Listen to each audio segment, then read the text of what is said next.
Yang diberkati Tuhan Yesus Kristus, baik yang beribadah dari dalam gedung gereja maupun yang beribadah melalui live streaming, beribadah di rumah, di tempat masing-masing, teruntuk kepada mereka yang sakit atau para tua jemaat dalam keadaan fisik mereka di usia lanjut, dan anggota jemaat lainnya dengan berbagai macam alasan yang berbeda.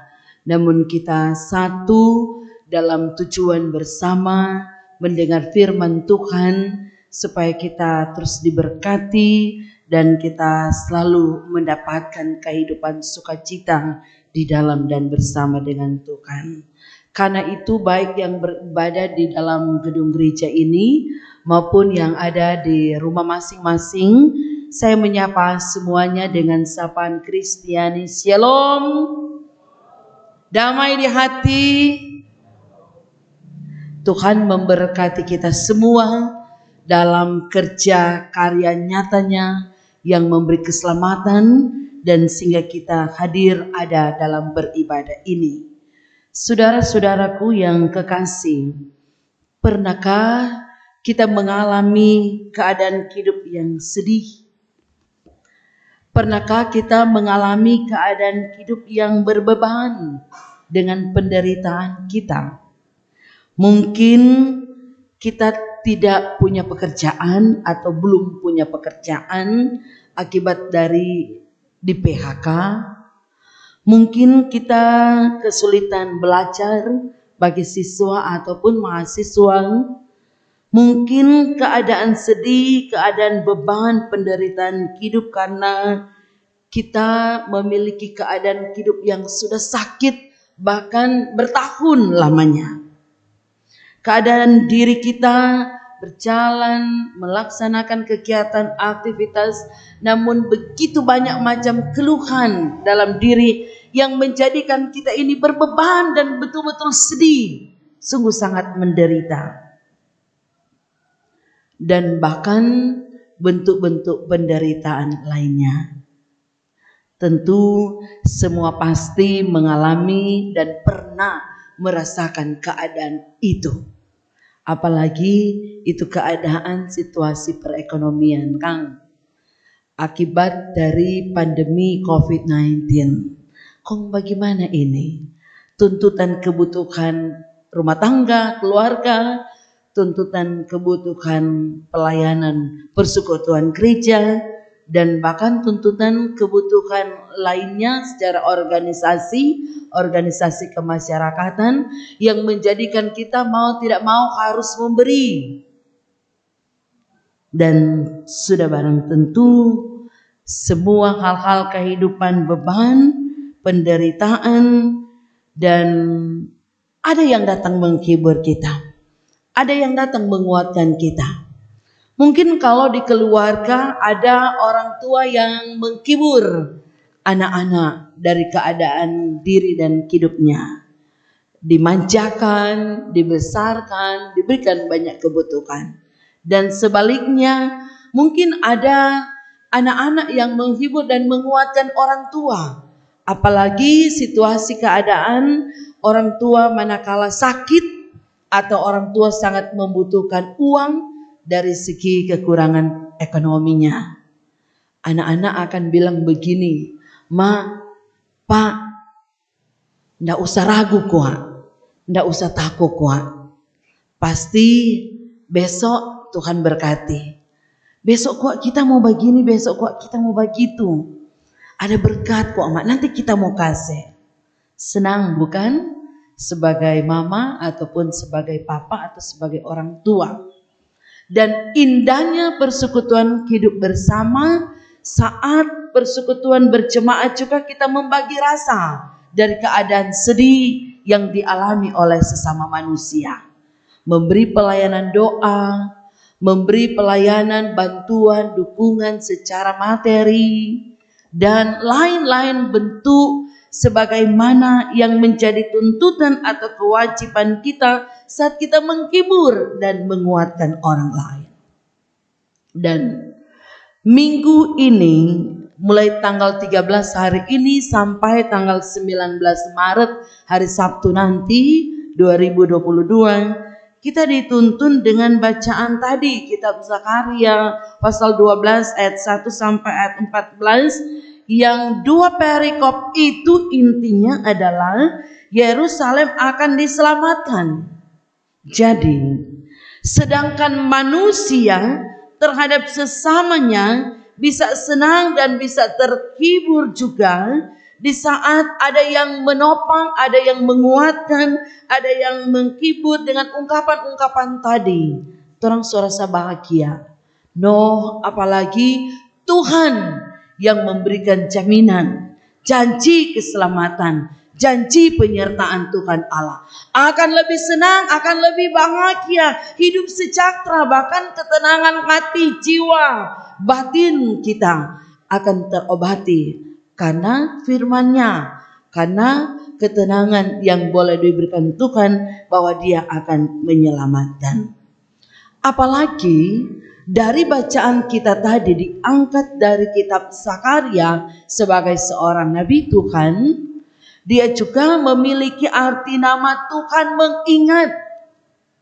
Biar orang penama Mince mungkin Yohana, Lydia, biar orang penama Matius, Markus, Lukas, Yohanes, orang penama Utu mungkin. Saat firman ini disabdakan, kita akan menjadi Zakaria masa kini. Dalam arti nama itu yakni Tuhan mengingat. Dan jika Tuhan mengingat, Dia akan memberi pertolongan kepada kita. Dan memang Tuhan selalu mengingat kehidupan saya dan saudara-saudaranya. Karena buktinya orang boleh beribadah dan orang boleh sehat kuat saat ini. Kendati pun sakit, tetapi Tuhan memampukan untuk mengalami proses Tuhan waktu itu. Saudara-saudaraku yang kekasih di dalam Tuhan, Tuhan Allah sendiri berfirman untuk menyelamatkan umat Tuhan atau bangsa Israel dari konteks teks bacaan kita lewat Zakaria ini. Mari kita memahami berita firman ini yang disampaikan oleh Nabi Zakaria dalam teks bacaan tadi, bahwa orang-orang Israel yang pulang dari pembuangan itu awalnya sebelum tiba di Yerusalem, mereka melihat kenyataan kota Yerusalem yang porak-poranda. Jadi senang dalam tahapan-tahapan sejarah bangsa Israel. Pada bagian ini digolongkan pada Trito Yesaya, masa sesudah pembuangan. Senang sekali saat terlepas dari pembuangan. Bagi seorang yang lolos keluar dari sebuah penjara, dikurung dalam terali besi, mendapatkan satu kelegaan saat keluar dari dalam penjara, wah hebat. Pasti ada hal-hal yang dibuat, hal-hal kontribusi untuk kehidupan diri dulu, bahwa dia diubahkan. Dia ada dalam pertobatan.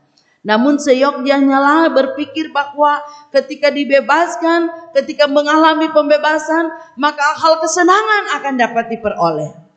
Tapi justru oleh segenap umat Tuhan, yakni bangsa Israel, saat keluar dari dalam perbudakan itu, mereka melihat kota Yerusalem yang porak-poranda, tembok Yerusalem masih dalam keadaan puing-puing, bait Allah yang hancur, dan mereka harus membangun kembali kehidupan mereka dari awal lagi.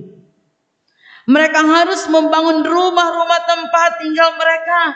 Mereka harus membangun rumah-rumah ibadah atau bait Allah sebagai pusat kehidupan mereka.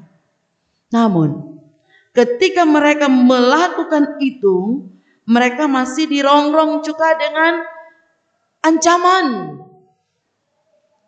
Mereka juga masih diganggu. Sering dengan berjalannya waktu, ada musuh yang mengganggu, menghalau hal-hal kehidupan, kenyamanan dan ketentraman hidup umat Tuhan. Mereka sering diserbu oleh bangsa-bangsa yang di sekitar mereka. Bahkan dan Tuhan mengizinkan itu terjadi dalam hidup mereka. Bangsa-bangsa itu berusaha agar umat Yehuda meninggalkan Yerusalem. Kalau orang tinggalkan tuh Yerusalem, tuh musuh-musuh bangsa-bangsa lain akan bisa menduduki, menempati tanah itu dan menggantikan mereka. Karena mereka ingin menguasai kota Yerusalem, maka umat Yehuda merasa pesimis dengan keadaan mereka. Tuhan, bagaimana lah ini? Orang selesai dari perbudakan. Orang mau bangun kembali itu tembok Yerusalem. Orang mau bangun kembali itu bait Allah. Orang membangun kembali rumah-rumah tempat tinggal orang. Kong orang juga masih ada musuh, dikejar-kejar, bahkan seolah-olah hidup dan kehidupan memang tidak ada ketentraman dan tidak ada kenyamanan.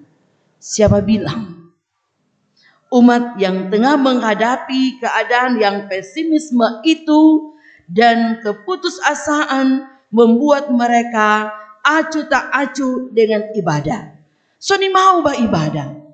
Terpuruk dengan keadaan itu, membiarkan hal-hal yang menjadi kebutuhan dan keutamaan Kristus atau Tuhan yang harus mereka sembah. Pembangunan bait Allah terhenti dan terbengkalai. Bahkan kehidupan rohani mereka mengalami kemerosotan. Dalam kondisi itulah Tuhan Allah mengutus Nabi Zakaria untuk memberitakan bahwa Tuhan Allah masih sementara mengerjakan pemulihan di tengah-tengah mereka. Namun mereka juga harus merespons dengan semangat, optimisme dan ketaatan kepada Tuhan. Inilah yang dibutuhkan oleh Allah.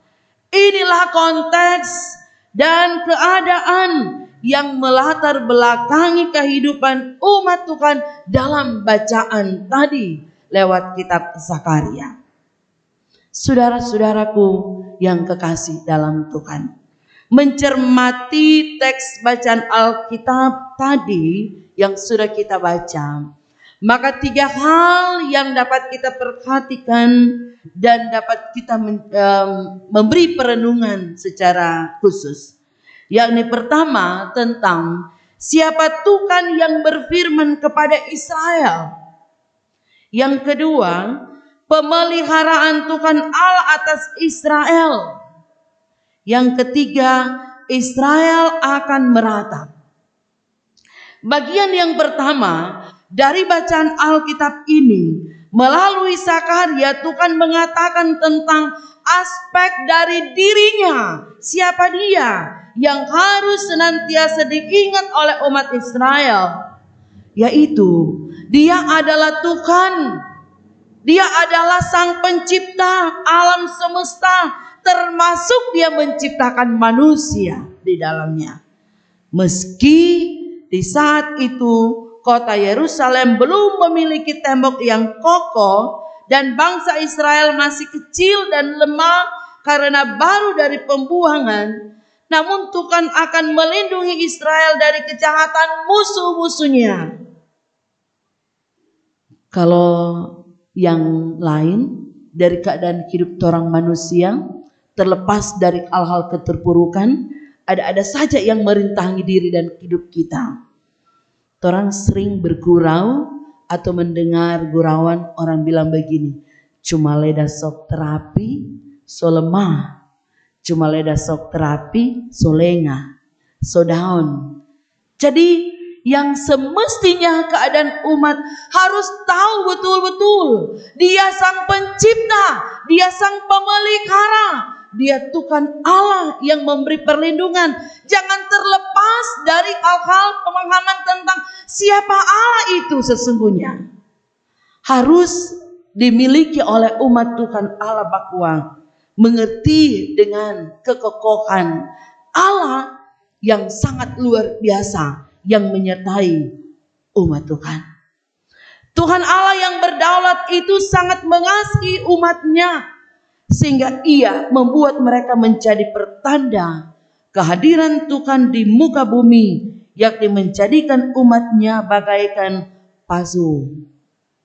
Dari bacaan Alkitab yang kita baca tadi, pasu artinya piala yang berisi anggur sebagai simbol penghakiman dari Tuhan Allah. Murka Allah akan menimpa bangsa-bangsa lain yang menyepelekan umat Tuhan. Mereka akan menjadi bening, akan mendapat luka parah, bagaikan penunggang kuda dalam sabda Tuhan tadi. Mereka akan menjadi gila. Umat Tuhan juga disimbolkan bagaikan anglo berapi. Anglo berapi semisal dalam satu wadah terbuka, di atasnya berisi bara api panas. Artinya bangsa-bangsa yang menyerang Israel akan dilakap atau dikanguskan oleh api yang berasal dari Tuhan Allah, dan umat Israel akan selamat, kemudian tetap tinggal di tempat mereka dengan damai dan sejahtera. Ternyata kebanggaan hidup umat Tuhan, bangsa Israel, dan kehidupan masa kini oleh kehidupan kita semua yang mengalami penyertaan kasih Tuhan Allah, semestinya tidak harus khawatir, semestinya tidak harus ragu tentang kemahakuasaan Tuhan, tentang penyertaan kasih Allah dalam dunia nyata. Kehidupan kita, kerja dan karya selamat Allah betul-betul ada. Di masa sengsara ini, orang dapat memperingatinya, dan dalam pemaknaan itu kita terus mengingat, jikalau ada hal-hal kekurangan dan keterbatasan dalam hidup kita manusia, Allah memperlengkapi itu. Saat ada duka cita, Tuhan menghibur dan Tuhan menguatkan. Mengapa kita mampu? Jangan bilang itu karena kita. Jangan bilang itu karena kita keluarga besar atau kita orang terpenting di lingkungan sekitar kita. Di saat kita sakit, dari hal-hal keadaan kenyataan hidup yang membebani diri dan hidup manusia yang sakit, Tuhan Allah berperkara, bertindak, dan Dia memberikan kesembuhan. Dia membebaskan kita dan Dia menyelamatkan kita.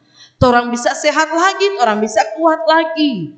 Saat kita mengalami keterpurukan karena keadaan ekonomi, pekerjaan yang sulit di pandemi COVID-19 ini, tetapi Tuhan ada dan memberikan kepada kita kehidupan kesejahteraan hidup, membuka lapangan pekerjaan. Ada saja itu penyertaan kasih Allah dalam hidup manusia yang seyogyanya lah menjadi perhatian penting bagi kita bahwa Tuhan Allah di atas segala-galanya. Mengapa kitab Zakaria dalam perjanjian lama mau menjadi amanat perintah Tuhan untuk kita lakukan, untuk kita renungkan di masa-masa sengsara Tuhan Yesus Kristus sekarang ini. Masa sengsara Yesus Kristus di mana dang tu letak Yesus? Dari bacaan Alkitab kitab Zakaria yang disebutkan tadi, pasti ada yang bilang kalau tua-tua rentan dengan hal seperti itu. Kepanya nak khotbah dari kitab perjanjian baru itu menyebutkan kesengsaraan Yesus. Ternyata juga sejak dan dari perjanjian lama nubuat tentang Dia yang tertikam, Dia yang menderita dan sengsara, Dia menyelamatkan dan membebaskan umat manusia, dan karenanya baik masa-masa kehidupan umat Tuhan di saat perjanjian lama maupun kehidupan di masa perjanjian baru, sama-sama kita beroleh keselamatan yang intinya bermuara pada kasih dan pengorbanan tentang Yesus Kristus. Bersyukur karena Tuhan Allah telah mengaruniakan putra tunggalnya, yakni Yesus Kristus untuk saya dan untuk saudara-saudara. Dia rela menderita sengsara. Kong bagaimana dang? pewartaan itu oleh Gemim sekarang ini dikaitkan dengan puasa diakonal. So kesengsaraan mau merenungkan firman ini dengan bentuk-bentuk puasa diakonal. Cenderung pikiran manusia tertuju pada doi, uang. Seyogyanya bukan seperti itu yang mengantar kita untuk belajar mengerti kehendak Tuhan dalam hidup kita. Bahwa torang bukan mau disalibkan lagi, torang bukan lagi mau sengsara seperti Yesus memikul salib, karena semuanya sudah ditanggung oleh Dia. Bahkan yang sempurna kasih Allah dalam hidup kita, Dia melimpahkan berkat-berkatnya dalam hidup kita, terutama sehat dan kuat, sehingga orang boleh bekerja. Kong dari pekerjaan itu orang memperoleh upah kerja, penghasilan. Sekarang dituntut persembahan diakonal. Bagaimana kita mau mengimbangi tugas kerja pelayanan itu? Karenanya 1-2 ribu sampai 100.000 orang berkorban masih kecil dibandingkan dengan hal-hal pengorbanan Tuhan Yesus Kristus dalam hidup orang. Nanti kapan dang? Nanti tempo apa dang? Saat situasi sekarang ini yang bergejolak, maka firman Tuhan juga selanjutnya dikatakan Tuhan bahwa Tuhan akan mencurahkan roh. Roh itu adalah nafas. Roh itu adalah semangat, roh itu adalah nyawa, dan sehingga kita berbuat dan kita bisa melakukan.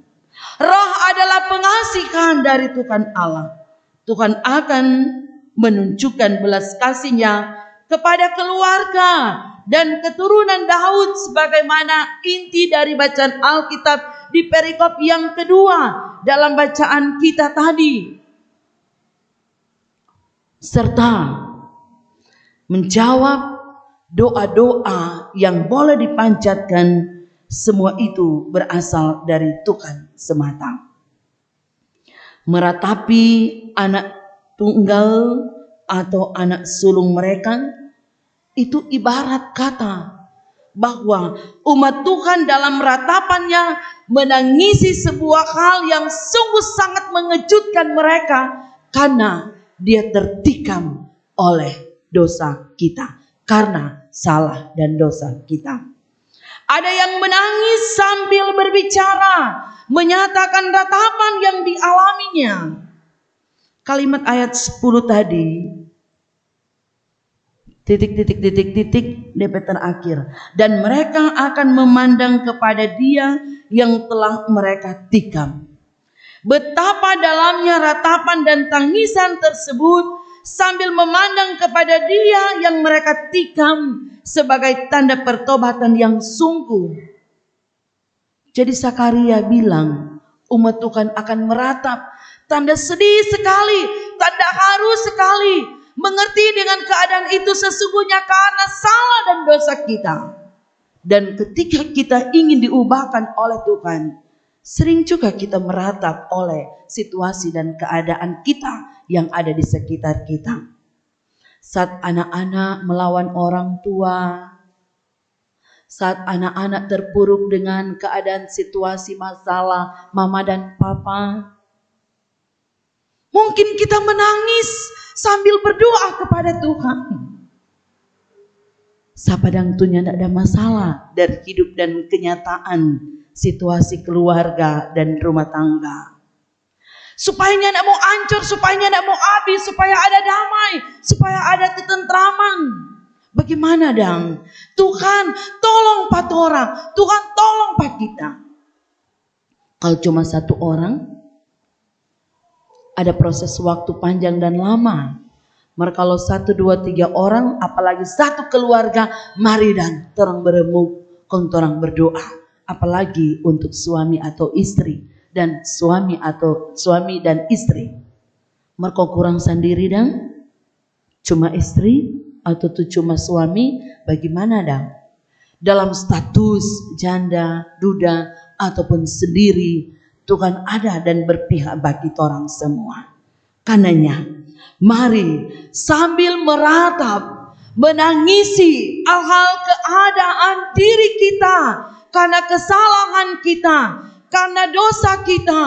Kita juga berpengharapan kepada Tuhan untuk diampuni, dan pengampunan yang boleh Tuhan sediakan bagi kita itu semua karena pertobatan yang sungguh betul-betul kita menyadari segala keadaan hidup kita.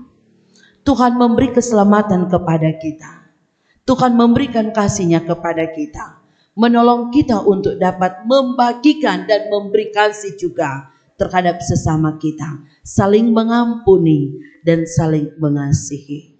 Pemaknaan masa sengsara Yesus Kristus dari minggu pertama sejak minggu lalu, hari ini, minggu kedua, sampai pada minggu ke-6 nanti, menghantar kita juga sebagai persekutuan gereja yang sudah menjadi sini dewasa untuk ada dan mau memasuki Jumat Agung lewat perjamuan kudus.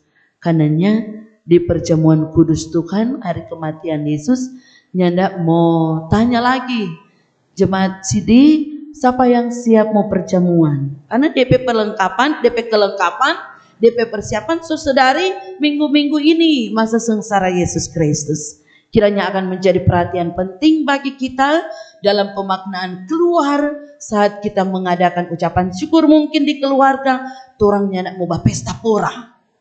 Sebab bukan dilarang karena apa-apa-apa, tetapi dinasihatkan, dianjurkan supaya pemaknaan masa sengsara Yesus Kristus betul-betul ada dalam diri dan hidup kita. Buat apa salib tergantung, kong orang melakukan alkal pesta pora, tuh menyisikan atau menyediakan khusus persembahan puasa diakonal, membagi berkat, membantu orang lain, itu juga menjadi perhatian penting bagi kita. Tuhan memberkati dari sekarang sampai selama-lamanya. Amin.